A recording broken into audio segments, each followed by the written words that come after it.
medicina vale muito a pena, medicina é muito gostoso, medicina é uma área de fronteira de atuação do ser humano, você consegue ajudar outro ser humano, tem a possibilidade de ter uma construção profissional, de ter uma construção...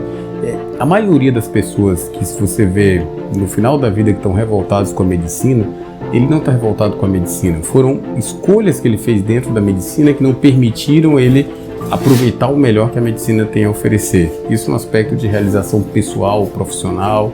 Então a ideia é, quem está fazendo medicina, se dedicar para ser o melhor médico possível, ajudar o maior número de pessoas possível e tentar utilizar essas ferramentas aí que o Danilo e o pessoal do 7º ano está disponibilizando para vocês, para tentar construir um caminho que lhe permita aproveitar o melhor que a medicina tem a oferecer para vocês.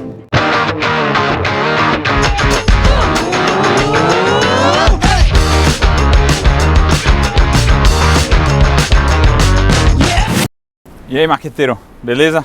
Salve, Danilo, como é que você tá? tempo? Tudo bom? É o seguinte, eu tô aqui em São Paulo, Natália veio resolver algumas coisas do trabalho, eu vim com a família toda, tá? Eu, Natália, Tereza veio junto também, minha mãe veio me ajudar, e aí eu resolvi gravar episódios do 7º Day aqui com vários episódios. Hoje a gente tá aqui no Higienópolis, e nesse prédio aqui foi o prédio que eu e Davi começamos a trabalhar, consultório particular, logo depois que a gente formou, no consultório do Dr. Yuri. E também trabalha aqui o Dr. Paiva, e os dois são grandes referências na formação minha e de Davi. Muito do que a gente deve da neurocirurgia e também dessa prática particular pós-residência, a gente aprendeu com eles. Então eu resolvi gravar com eles, eles aceitaram, toparam. Primeiro, e vai ser o primeiro episódio nosso, a gente vai na sala do Dr. Paiva, uma grande referência da neurocirurgia. Foi supervisor da neurocirurgia do pronto-socorro da neurocirurgia da USP.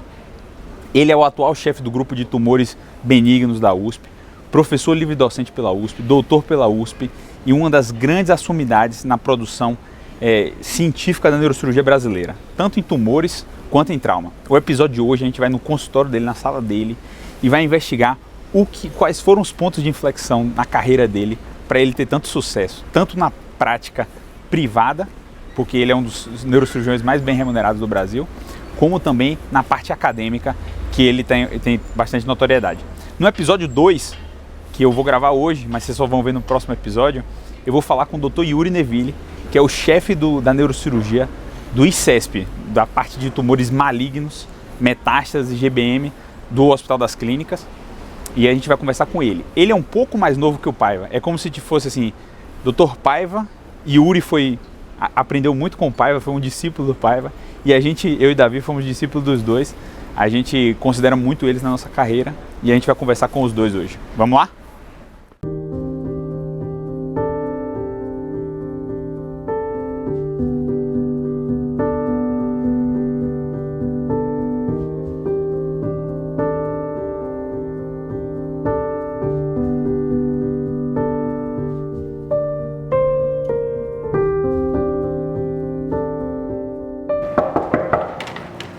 Fala, seja bem-vindo, marqueteiro. Vamos conhecer aqui o consultório do Dr. Paiva. Dr. Paiva, obrigado aí por receber a gente. Obrigado aí pela presença. Vamos lá e a gente conversa lá.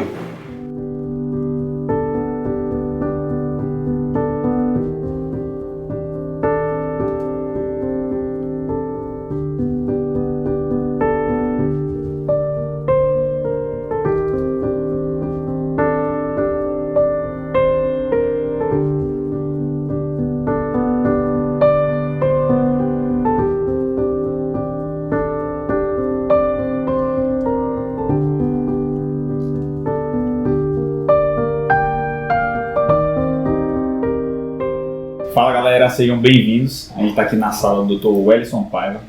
O Dr. Wellison Paiva, ele é médico neurocirurgião, é formado em medicina pela UNB, médico neurocirurgião pelo Hospital das Clínicas, doutor pelo Hospital das Clínicas, professor livre-docente, foi supervisor do pronto-socorro durante muito tempo, hoje é chefe do grupo de tumores e tem esse belo consultório aqui que o marqueteiro mostrou para vocês. E hoje eu vou conversar com ele um pouquinho sobre carreira médica, né? Carreira médica que é uma dúvida de muitos, Dr. Paiva. E eu percebo que hoje em dia, né, com grandes grupos, com o profissional está cada vez mais refém dos grandes grupos, do emprego, do salário dele. uma dor muito grande da minha audiência, tem muito estudante de medicina, é de que eu vou entrar no mercado, só que tem muita faculdade de medicina. E aí eu vou entrar na faculdade de medicina, está entrando cada vez mais médicos, e como é que eu posso me defender disso, né? E eu acho que você tem uma carreira nesse estilo.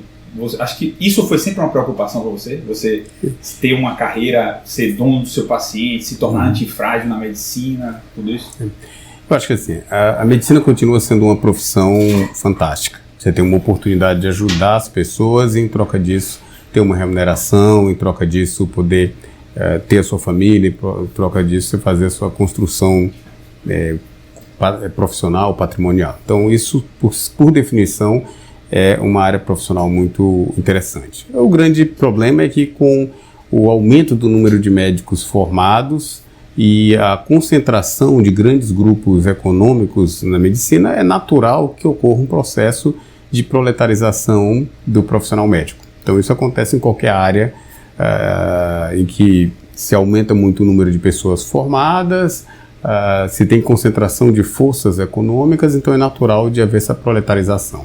O que precisa, né, e aí são vários estudantes de medicina, o que precisa cada estudante em si ter essa percepção, primeiro saber o que ele quer, né, o que você quer. Você quer ser um funcionário, que vai ser um médico, que vai atender o paciente.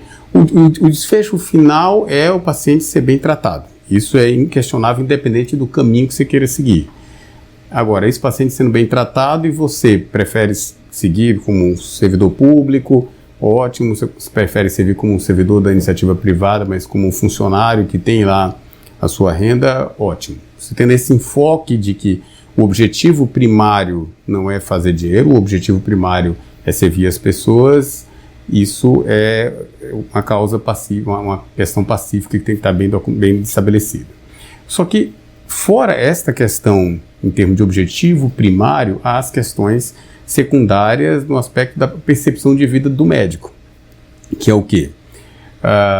Ser funcionário e ter um salário é interessante? É interessante. Também, né? E depende muito do perfil da pessoa. Do perfil da pessoa. Você, como gestor de pessoas, você vê pessoas assim, né? Isso. Que nem várias pessoas que trabalham com você não têm a mesma ambição e quer seguir a mesma carreira que você. Sim.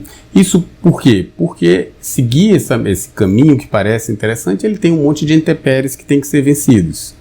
A grande desvantagem da vida, em termos de você ser um funcionário, vou trabalhar num grande hospital, como funcionário desse grande hospital, num grande grupo, como funcionário desse grande grupo, é o dinamismo que na medicina a gente não está tão habituado. Então, em carreiras corporativas, é muito comum que a pessoa se forme em engenharia, vai trabalhar numa empresa de pneu com vendas, depois vai para a parte comercial de uma empresa de chocolate. Então, isso o pessoal de outras áreas, eles são mais acostumados com essa migração. Sim. Isso por quê? Porque aquela carreira que ele começou ali na empresa com 20 e poucos anos, ela simplesmente ficou muito ruim ou ela deixou de existir. Então é natural fazer essa transição. Na medicina, como nós temos um problema, porque o tempo de formação é muito grande e a demanda de atenção para a formação é muito grande. Então você não tem tempo de aprender questões comerciais, porque você tem que aprender como examinar o paciente, você tem que aprender tratamentos, que são um conteúdo muito amplo. Então, nesse cenário, isso termina sendo um problema. Se você optar por ter essa vida mais tranquila, em termos de ser um funcionário de um grande grupo de saúde, ou um funcionário de um grande grupo, é que essa realidade de ser um funcionário, de dar um plantão, de ganhar o seu salário, em 5, 10 anos, ela pode não ser mais a mesma.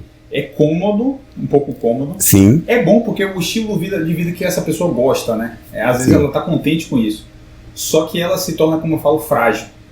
Porque se o cenário mudar, se realmente piorarem as coisas, se o plantão baixar o preço, ele perde o poder de barganha dele, porque agora ele não tem valor. Sem dúvida, porque assim, se você se estabeleceu como uma commodity, digamos assim, eu sou um plantonista que faço um trabalho, e essa visão de commodity, repito, a percepção de qualidade da assistência é essencial para você ter como médico, independente do estilo de vida que você opte por ter. Até mesmo, só interrompendo rapidamente, os grandes grupos, eles estão cada vez mais interessados em qualidade da assistência. Sem dúvida. E esse perfil, ele vai escolher cada vez profissionais melhores, mais preocupados com o paciente. Sem dúvida. Agora, o aspecto de opção de estilo de vida é que vai definir isso. Então, se você opta por realizar por trabalhar como um plantonista, né, sendo funcionário ali de uma empresa, você tem que estar submetido a entender que isso pode mudar. O plantão pode não diminuir de valor, mas a inflação a 10% ao ano faz com que em 3, 4, 5 anos esse plantão seja consumido. Ele basta não sofrer atualização periódica que o valor do plantão já cai e o seu poder de compra razoavelmente. O cenário que nós temos de uma certa dificuldade de crescimento econômico do país, uma estabilidade, se for analisar, nós temos 50 milhões de pessoas com saúde suplementar, que é mais ou menos o mesmo número que a gente tinha em 2010.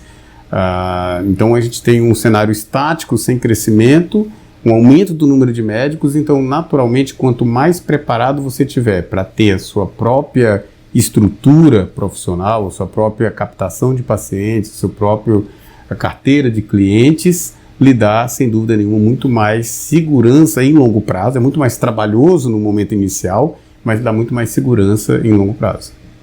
Legal. Esse insight é o que a gente fala direto no 7º ano. Né? A gente fala isso muito, a importância de... O cara aprende na faculdade ali só o conteúdo técnico.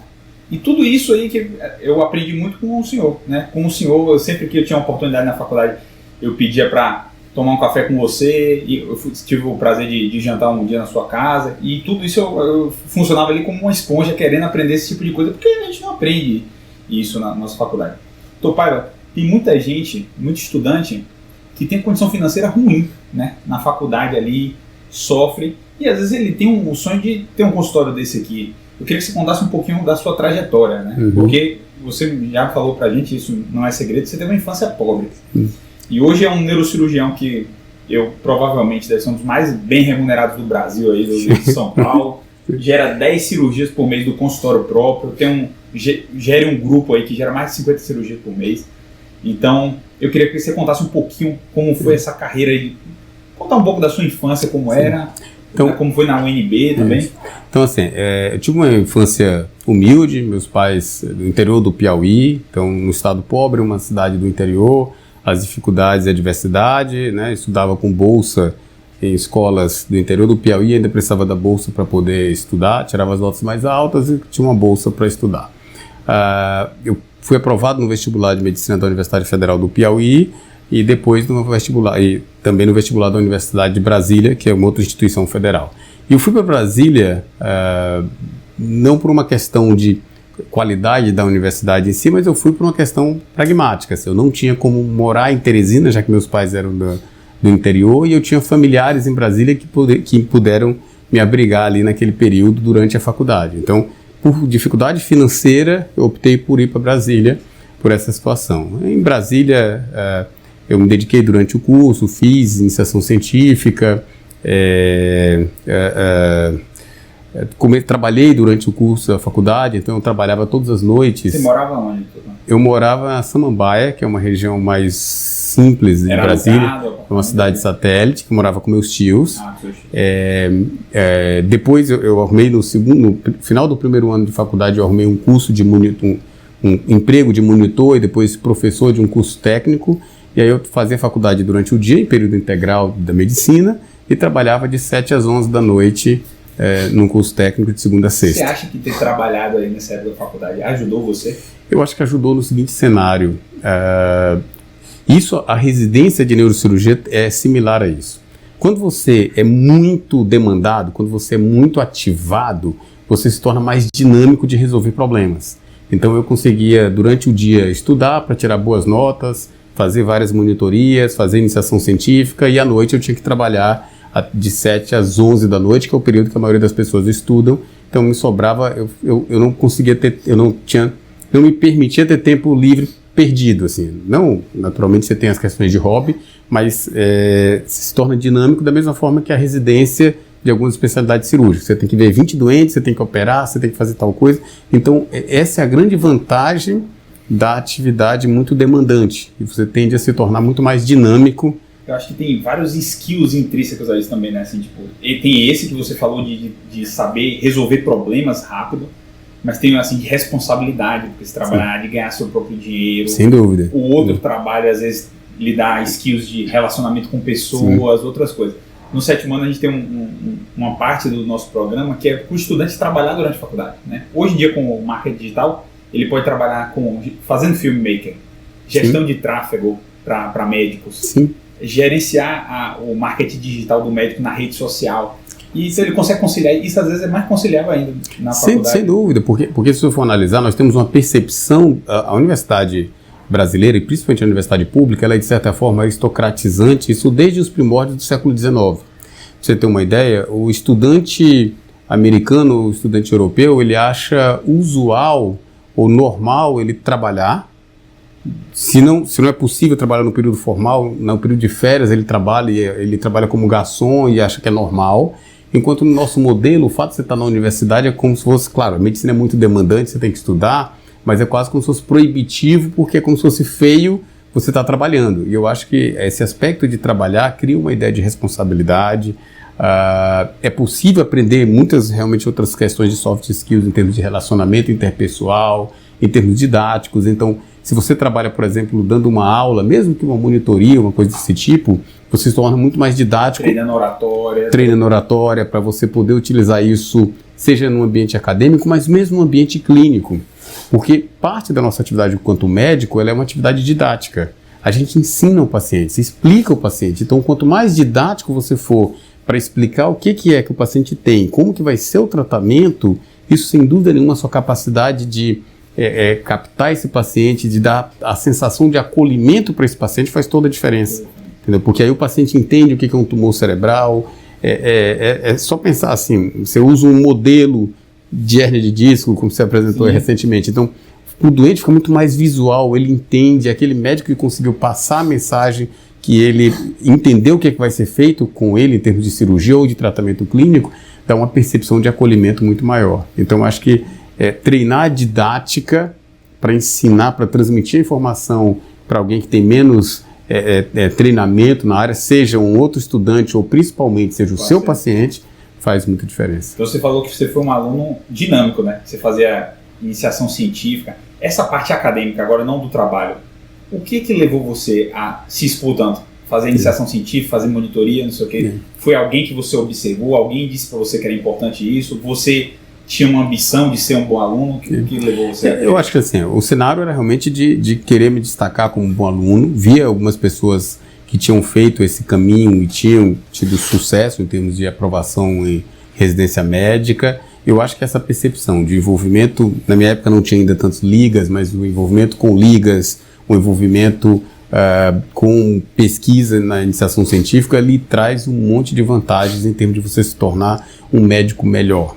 Um médico melhor não porque você queira ser um cientista, não, mas eu quero ser um médico que vai atender o paciente, que vai prestar boa qualidade de assistência a esse paciente. Eu não quero ser um cientista. Mas alguém que faz iniciação científica, alguém que tem uma vivência de pesquisa, ele consegue ler de forma mais crítica um artigo que vai ser essencial para um médico que vai, não um médico que vai dar aula na faculdade, mas um médico que vai tratar o paciente dele. Então, se ele sabe ler um artigo criticamente, ele vai conseguir analisar essa informação e conseguir transpor isso para a prática clínica de forma muito mais crítica. Seja porque aquele artigo ele consegue perceber que tem falhas, seja porque aquela técnica realmente ela parece interessante e ele consegue transpor isso mais facilmente. Em todas essas universidades federais, a gente tem uma tendência, assim, pelo menos eu não vejo muita gente de Brasília aqui. Eu acho que até no Nordeste vem mais gente da USP, porque tem vários serviços que são fracos academicamente, então tem uma cultura maior de vir.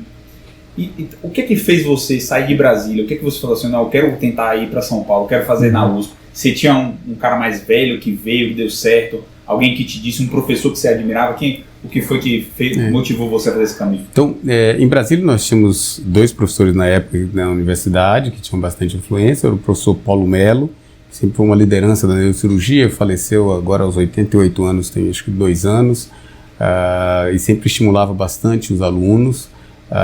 E o professor Marcos Mazzini, que foi presidente da SBN há cerca de umas 2 décadas. E realmente assim, a gente tinha essa percepção da visão da forma mais... em São Paulo o mercado é mais difícil, a cobrança é maior, então a prestação de serviço inerentemente ela melhora. Onde a vida é pior para o profissional, ele se torna melhor. Onde a vida é mais tranquila, onde ele não precisa inovar, onde ele não precisa enfrentar novos desafios, ele tende a ser atrofiado por falta desse estímulo. Então, por isso que talvez em São Paulo, isso não, de forma alguma impede que uma pessoa em qualquer outro lugar do Brasil não possa ser um grande profissional, mas o ambiente de São Paulo, por ser um ambiente mais competitivo, ele tende a lhe obrigar a ficar mais atualizado, a ficar mais dinâmico. É o conceito de antifragilidade do talento que eu falo tanto, do estresse, né? Se estresse, o cara tem que melhorar, Sim, tem que se tornar melhor com o estresse. Excelente insight. E aí você entrou aqui na residência, neurocirurgia. Como foi esse início da residência? Porque assim, as histórias, e a gente compartilha muito, né? Então, acho que na sua época, acho que era ainda pior. Como foi esse trauma? Como foi esse R1? Como foi essa residência? Eu acho que assim, a gente entrou na residência, era o professor Raul Marinho Júnior, anteriormente o professor Manuel Jacobsen, e era aquela coisa muito assustadora de todo mundo descrevendo todo dia que ia ser bastante sobrecarregante. E quando a gente entrou, a gente descobriu que era pior do que o que as pessoas falavam. Então, assim, efetivamente não é um aspecto folclórico, é um fato. Realmente a residência de neurocirurgia ela é muito desgastante e ela é desgastante em qualquer serviço. Nós, todas as clínicas têm uma tradição de bastante sobrecarga porque se soma, além da sobrecarga assistencial, uma cobrança acadêmica. Então, você pega e coloca um adicional de insalubridade à vida do residente. Mas, de qualquer forma, isso permite que o residente tenha uma formação média muito boa, sem dúvida nenhuma é um dos melhores serviços do país, e a demanda de assistência, ela, sem dúvida nenhuma, faz com que você se forme melhor. Você é exposto a mais doenças, você é exposto a ver mais doentes, a ver mais técnicas cirúrgicas. Exatamente então, isso que você falou agora há pouco, né?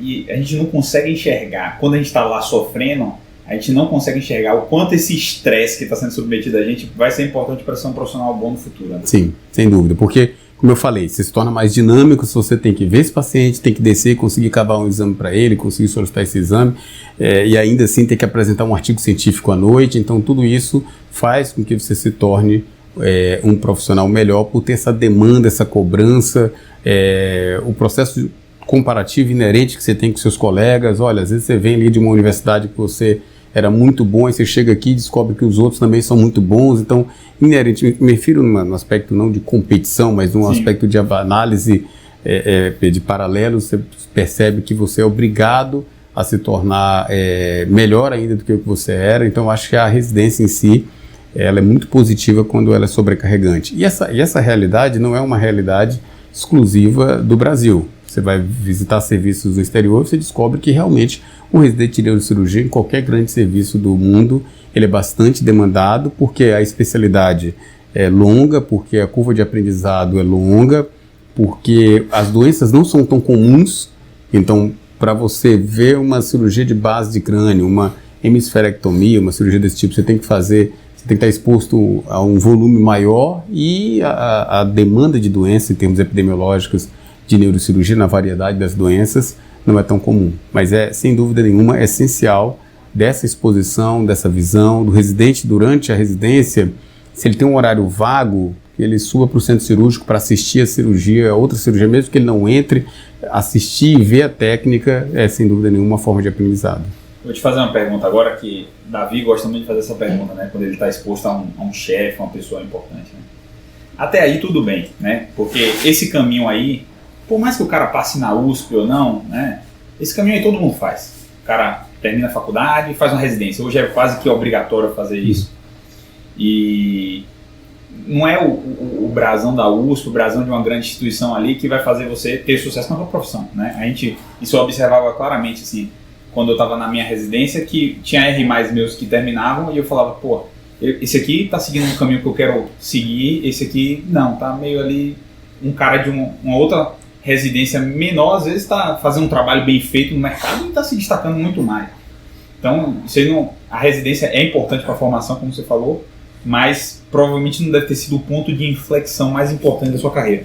E aí é que eu pergunto assim, o que é que você me falou que está hoje satisfeito, né? Tanto academicamente, quanto financeiramente, como até familiar. Qual foram os pontos de inflexão assim, na sua carreira que trouxeram você para onde você está hoje? Eu acho que assim, qualidade, preocupação com o paciente e qualidade técnica são essenciais, são pré-requisitos para você dar certo. Só que elas não são o que, assim, para você entrar no processo seletivo de ter sucesso, você precisa ter essas duas. Sem ter essas duas, você nem entra nesse processo seletivo. Sim, mas assim, a preocupação é o básico. O que vai ser necessário é assim, eu lembro que eu terminei a residência e aí eu decidi abrir um consultório para ter o consultório. E eu não tinha pacientes. E esse consultório ficou aberto durante uns 6 meses sem ter pacientes, só dando prejuízo. Isso Você abriu o consultório mesmo ou você alugou uma sala? Não, eu aluguei uma sala com secretário, para ter uma secretária que ficava lá jogando paciência lá, presença lá, disponível e sair distribuindo cartão. Porque não é diferente, o médico tem uma percepção muitas vezes que ele é especial, que ele é diferente de outros seres humanos. Mas isso em termos técnicos. Em termos empresariais, nós não somos diferentes de qualquer empresa. E você precisa empreender. Para empreender, você é um tomador de risco inerente, pode dar certo ou pode dar errado. Mas quanto mais você se dedicar ao seu projeto pessoal, maior a chance de você dar certo. Isso vale para você abrir uma padaria, isso vale para você abrir um consultório. Isso é o mesmo regime. Então, o que acontece? Eu abri um consultório, ficou aberto, não tinha paciente. Se eu tivesse desistido, eu trabalhava para pagar os custos. Se eu tivesse desistido antes, provavelmente eu estaria como funcionário de alguma instituição, né? E não teria conseguido crescer nesse aspecto. Então, o primeiro aspecto é necessário ter coragem para empreender. Como eu falei, cuidar bem de paciente, ter formação técnica é pré-requisito. Então, isso não é suficiente para você ter sucesso. Isso é pré-requisito. Sem isso, você nem entra no jogo. Agora, e essa análise ela é muito interessante se você for observar, porque é só pensar o seguinte: você consegue conceber um taxista que vai esperar ter cliente para comprar o táxi? Não faz sentido. Sim. Ele tem que comprar o táxi, ficar parado numa parada de táxi Sim. e ficar exposto a receber esses clientes. Então, nesse aspecto, você precisa ter a coragem de empreender, de abrir um consultório, mesmo que você, claro, você vai trabalhar em outras atividades, vai dar plantão, pagar as contas do mês. Pagar as contas do mês, mas você precisa ter esse espírito. E você precisa vivenciar, você precisa se dedicar a esse projeto, em termos de divulgação. Hoje o marketing é muito mais fácil, com questão de redes sociais e tudo isso.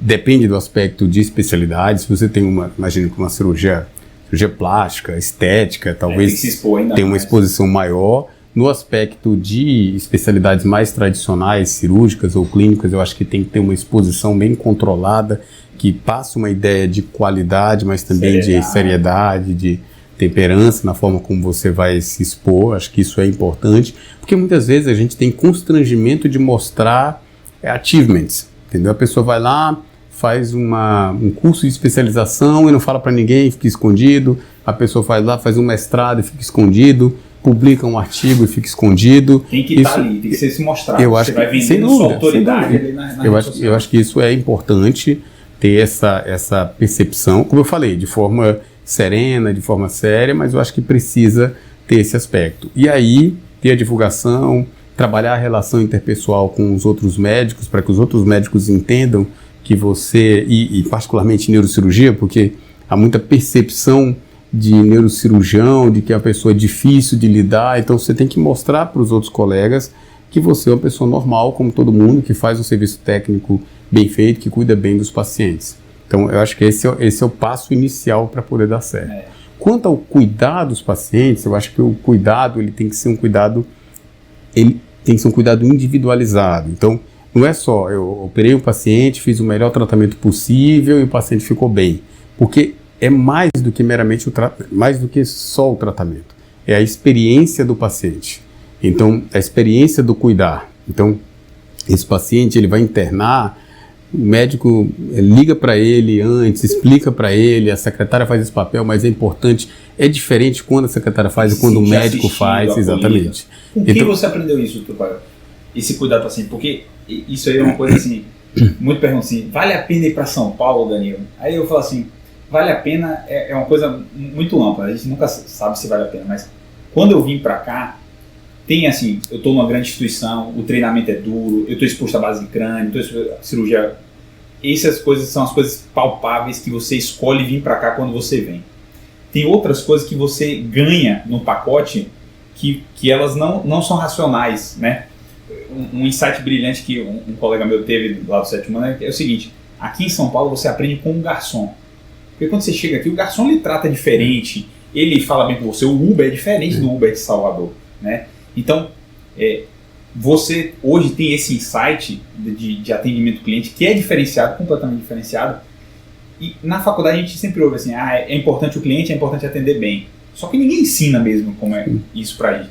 Quem te ensinou isso? Foi a vida? Foi olhando outros chefes? Eu acho que foi uma percepção em termos da relação com o cliente, com as cirurgias, com tudo isso. Eu trabalhei durante 4 ou 5 anos com o Dr. Wen Tzu, que é um grande cirurgião. Foi uma experiência muito positiva para mim em termos de técnico, mas também do ponto de vista de uma boa relação que ele tinha. E fora isso, eu fui complementando por aquilo que eu via em outros colegas, às vezes de outras especialidades, que davam esse suporte, neurologistas clínicos também, alguns neurologistas que eu convivi, que tinham um suporte especial com o paciente, porque eu acho que é isso, por exemplo, imagina você opera um cérebro do paciente, está tudo ótimo, ele vai para casa, você dá alta, pega um papel e dá alta. Ele chega em casa e vão surgir várias dúvidas, olha, posso tomar banho, posso usar shampoo, não posso usar creme, não posso, secador de cabelo. Então tem um monte de variáveis que o fato do médico ligar no dia seguinte, perguntar como é que foi o retorno dele para casa, se mostrar acessível, disponível, né? Sem dúvida nenhuma, faz toda a diferença em termos da experiência do paciente. Porque até como eu colocar, nós temos grandes neurocirurgiões formados em São Paulo, onde assim, a competição é muito mais árdua em termos... Porque os aspectos técnicos, como eu falei, como os aspectos técnicos eles são pré-requisitos, não adianta... Muitos neurocirurgiões acreditam que é isso que faz diferença. Mas não é, porque isso daí é pré-requisito para você entrar no jogo. Então, você precisa ser bom tecnicamente, você precisa ter bons resultados. A partir daí, as diferenças que vão se fazer são esses pequenos detalhes, em termos de suporte, acolhimento, e a gente tem cada vez mais essa percepção moderna, porque assim, a medicina até o século XIX, ela basicamente era uma medicina onde só existia acolhimento, né? Não tinha tanto aspecto técnico, era curandeirismo, então só tinha acolhimento. Funcionava em termos, né, digamos assim, para aquela realidade. No século XX, como a medicina se tornou científica, foi gerando um constrangimento para o acolhimento. Então é como se fosse o seguinte, aquele médico que dá um suporte especial para o paciente, que dá um apoio emocional para o paciente, é como se fosse vergonhoso, como se fosse errado, porque na verdade é como se ele não fosse um médico do século XX, um médico técnico, um médico que opera, que fica bem, é bonito, é aquele cirurgião que... Eu acho que foi esquecido. Exatamente. Aquela soberba do médico, eu sei tudo, eu sei isso aqui, eu sei que isso causa isso. Acho que o lado humano ali, o carinho, como até medida terapêutica, que a gente não consegue palpar cientificamente, ela se perdeu um pouco. Sim. E aí eu acho que assim, o século XXI, como você vê um cenário de uma crise de poder, né, que aconteceu no mundo inteiro, seja com o presidente dos Estados Unidos, seja com aquele médico mais arrogante, isso naturalmente foi muito positivo, porque empoderou o paciente em termos dele discutir. De um paciente que chega com aneurisma cerebral incidental no consultório e você apresenta para ele quais são as técnicas que existem de tratamento para ele decidir. Isso é essencial, você dá esse apoio, você guiá-lo nesse caminho, mas a opção é do paciente. Então acho que isso é muito positivo, esse aspecto de empoderamento, esse aspecto de acolhimento foram coisas que melhoraram bastante na medicina nas últimas 2 décadas. Você deu alguns pontos de inflexão aqui, eu queria que você falasse de um outro que eu tenho certeza que foi importante na sua carreira, e eu queria saber de você como isso contribuiu, que é a parte acadêmica. Quando foi que você viu que era importante seguir a parte acadêmica? Né? Então, porque você tem uma produção científica expressiva hoje em dia e eu percebo que é uma preocupação sua, né? Crescer, né, nessa área cada vez mais. Como isso lhe beneficia também? Eu acho que assim, a parte acadêmica eu sempre gostei desde a iniciação científica, depois da residência tentei fazer isso e nos últimos 10, 12 anos que eu terminei a residência tenho trabalhado esse braço também. Claro, fica muito mais fácil quando você gosta. É difícil você interpretar um personagem, você tem que gostar daquela área. Então, se você gosta da parte acadêmica, e é mais fácil você gostar quando você entende. Porque quando você não entende, parece chato. Você não consegue gostar se você não entender. Exatamente. Então você tem que se expor. No início, você sempre tem que se expor. Então, e aí entra o papel importante de iniciação científica. Porque se você não se expõe isso durante a graduação, vai ser difícil você se expor durante a residência e depois, então, você já está ficando mais velho, vai ser difícil. Então, eu me dediquei durante a residência, depois fui para o doutorado, com esse enfoque da importância que é a parte acadêmica para você se tornar um bom médico. Quanto à produção científica, ela sem dúvida nenhuma constrói uma ideia de autoridade, porque você está construindo conhecimento, então você vai lá fazer um procedimento que você participou da edificação daquela técnica ou daquele conceito, isso sem dúvida nenhuma faz toda a diferença. E quanto mais isso se tem também um aspecto importante, é que o braço acadêmico lhe permite ser um médico do mundo. Porque, naturalmente, enquanto médico isoladamente clínico, você tem restrições até burocráticas que lhe impedem de ser médico em outro país, a não ser que você faça a validação. Quando você caminha por esse braço acadêmico, é mais fácil de construir uma carreira internacional e ficar livre, inclusive, de circulação. Se você tem uma carreira acadêmica sólida e você quer mudar de país, seja para complementação, seja para morar mesmo, é tudo muito mais fácil. Então, a gente focou nisso, a gente tentou estimular o máximo possível o maior número de pessoas para se agregarem ao grupo, para entenderem a relevância desse tema, do impacto que a visão de autoridade acadêmica lhe transfere também para o sucesso como médico. Isso torna você valioso no meio médico, né? Tipo, se você for fazer uma entrevista de prova de residência, você se torna valioso porque você tem produção científica. Se você vai fazer os steps para ir para os Estados Unidos, isso é o principal ali da entrevista sua. Hoje, você como neurocirurgião, se você falar, quero mudar para os Estados Unidos, vários serviços vão ter interesse em você lá, porque você é um formador de conhecimento expressivo. Então, torna o médico valioso. E também valioso entre os pares, né? Porque hoje tem a relação interpessoal que traz paciente para você, tem o marketing digital que traz diretamente, às vezes até diretamente o paciente, mas o que traz aquela indicação do médico colega, eu acho que a produção acadêmica dá uma autoridade nesse público, né? Eu acho que sim, porque mostra um senso de compromisso, dedicação, que isso extrapola que essa pessoa está tão dedicada para fazer esse braço, provavelmente também vai ser enquanto clínico, né? Isso é um cenário que faz toda a diferença. Para os alunos de medicina, né, e para os jovens médicos, eu acho que é fundamental no aspecto, como eu falei, de você ser um médico melhor da transferência da informação do meio acadêmico para a prática clínica. Enquanto construção curricular e de carreira ajuda bastante, e é fundamental que o aluno tenha esse contato, mesmo que seja para ele aprender que ele não gosta. Entendeu? Porque uma coisa eu não gosto porque eu não entendo, outra coisa é eu entendi e eu não gosto porque eu não gosto mesmo. E isso só tendo a experiência da iniciação científica, os alunos de medicina, que vão conseguir descobrir se ele gosta ou não. Com certeza. Entendeu? Porque não tem como você saber se você gosta de um tema sem entendê-lo. Doutor Paiva, muito obrigado por aceitar o convite de conversar com a gente. Eu acho que aqui tem conhecimento. Eu sempre falei, um insight que você até me deu, que você falou, esqueci até de comentar isso. Quando você falou assim, Danilo, você tem que abrir o seu consultório. E quando você abrir o seu consultório, você tem que estar lá dentro dele. Nem que você fique no computador lá estudando dentro do consultório, porque quando você está lá dentro do consultório, você vai ficar pensando no jeito de fazer aquele negócio ali dar certo. Esse é um dos insights que eu levo assim, na minha carreira.